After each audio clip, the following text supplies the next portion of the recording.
yet ready to say goodbye.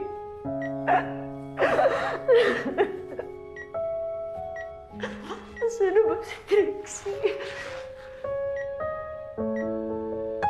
Di ba ikaw yung mami ni Trixie Engano? Yung may scandal, baka naligaw na siya. Nakita ko kasi siya kanina sa rooftop ng building. Halika nga! Ano pa ba, ha? Ano pa bang gulo ang isasangkot mo itong pamilya na to? Tama na. Bugbog sarado na yung anak natin. Maawa ka naman. Tama na, Lorena. Kaya lumalakas ang loob ng anak mo gumawa ng gulo dahil din sa'yo. Hindi naman po ako nagsimula ng gulo nun, Dad. A bunch of guys, they came up to me. At kung ano-ano pinagsasabi sa akin. Like what? What? Is this about Trixie again? God, this won't stop. See, Cons? Kaya talagang kailangan ni Ino yung Innocent Angels Haven Foundation sa ayaw at sa gusto.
Innocent Angels Haven?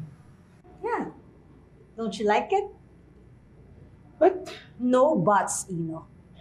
You are doing this. Kahit na not guilty ka pa sa end ng case, some people still think that you are not innocent. That is why we are erasing that image of you. Kapag nakita nila at nalaman nila how involved you are in this foundation and how sincere you are in taking care of the welfare of the children, they will start to look at you in a different light. But Mom, don't you think this part lang to ng maraming mga tanong? Kahit anong gawin pa ng anak mo, hindi na mabubura sa isipan ng tao na nirape niya si Trixie Engano. Shut it. Nirape mo talaga si Trixie?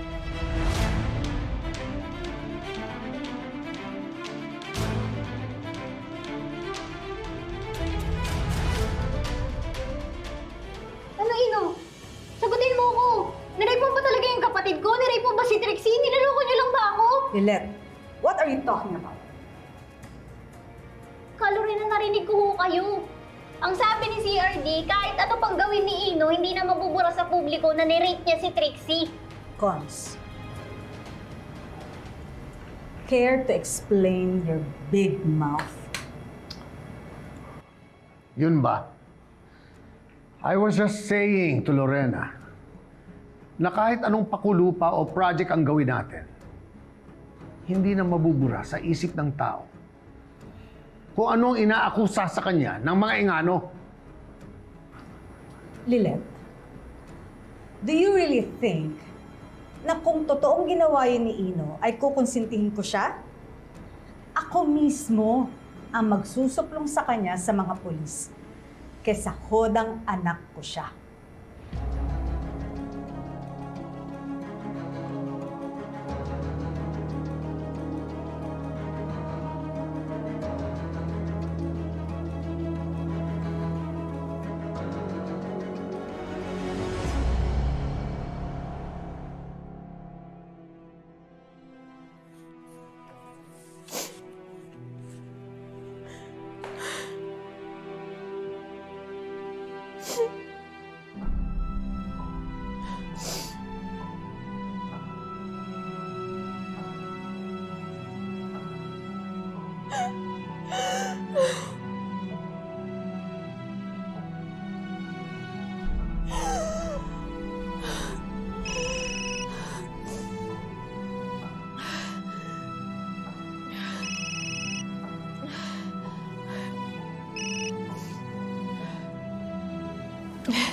Hey, Mom.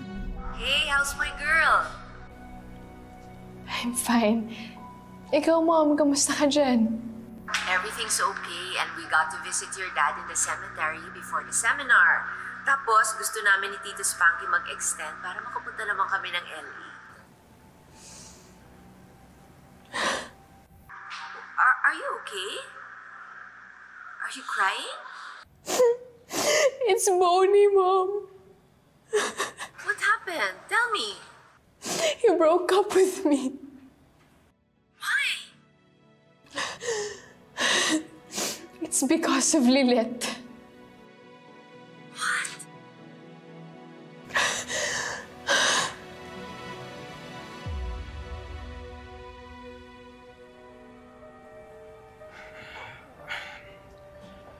So sorry about that, Ate Lilith. I know the situation hasn't been the best for you. Lalo na... Ano nangyari? Bakit kami pasa? Wala yan. Okay lang yan. The price I have to pay, I guess, for being too nice to Trixie. Ino, maging honest ka nga sa akin. Wala na tayo sa korte. Nahatulan ka na, not guilty. Hindi mo ba talaga inabuso si Trixie? So far, so good. Ramir? Salamat, Doc. Swerte nga ako habang nasa coma ako. Binabantayan ako at kinakausap ni Trixie. Oh, Trixie pala ang pangalan ng little person na yon. Little person? Oo, nako. Alam mo ba, nagpumilit daw yon na makalapit sa'yo para lang makausap ka.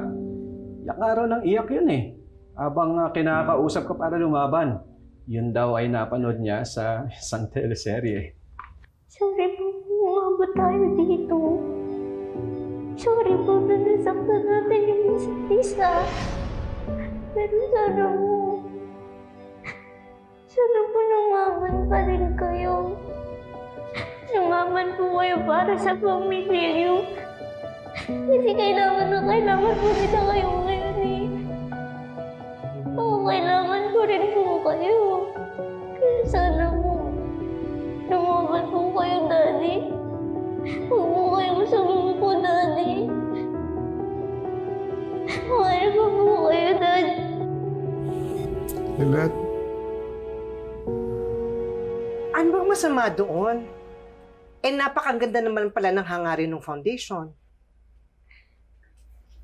Ando na nga po ako, Tinang. Kaya lang po. Kaya lang, iniisip mo sila, Trixie. Opo. Gusto ko po sana ceasefire muna eh.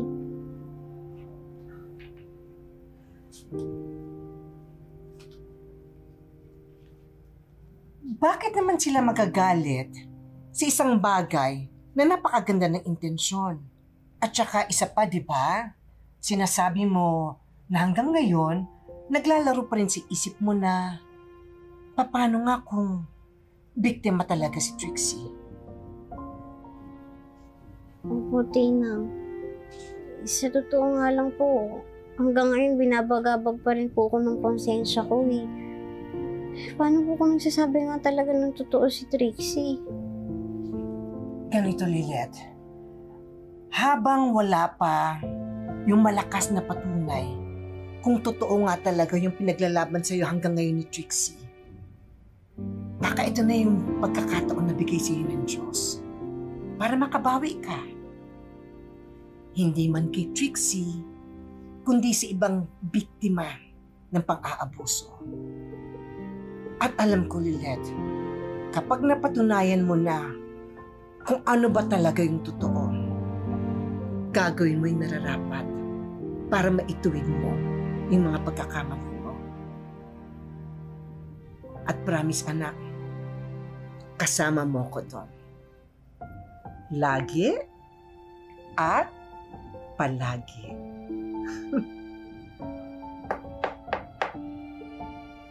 May tao po ata.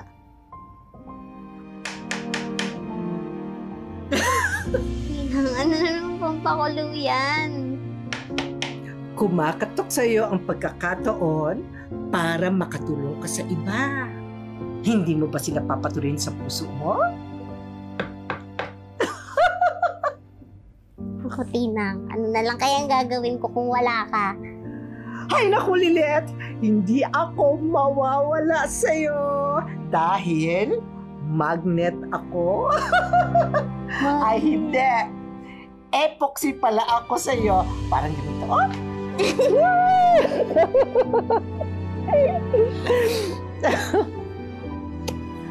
Thank you, Tinang.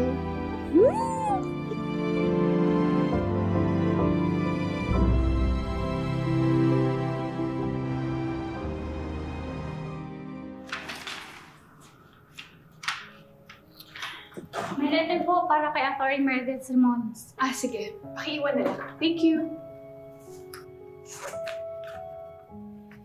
Nasaan kaya yung case ni Ilagan? Where is it?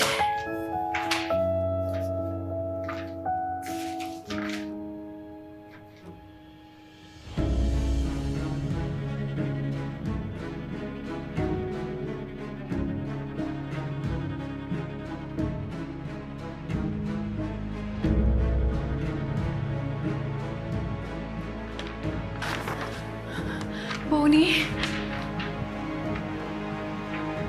Bonnie? You're resigning? Bakit hawak mo yan? So magre-resign ka nga? Binasa mo na yung letter ko, hindi ko pa inintindi. Ano ba nakalagay dyan? Mahino naman, di ba? Bonnie, if this is about us, huwag mo naman idama yung work mo dito. Pag-isipin mo na natin ito. Mira, please, stop insisting na maayos pa ito na pag-uusap. Hindi na. Tama na, ayoko na. Mag-resign na ako and that's fine. Bonnie, Magre-resign? Mom? Teka muna. Pwede ba nating pag-usapan ito?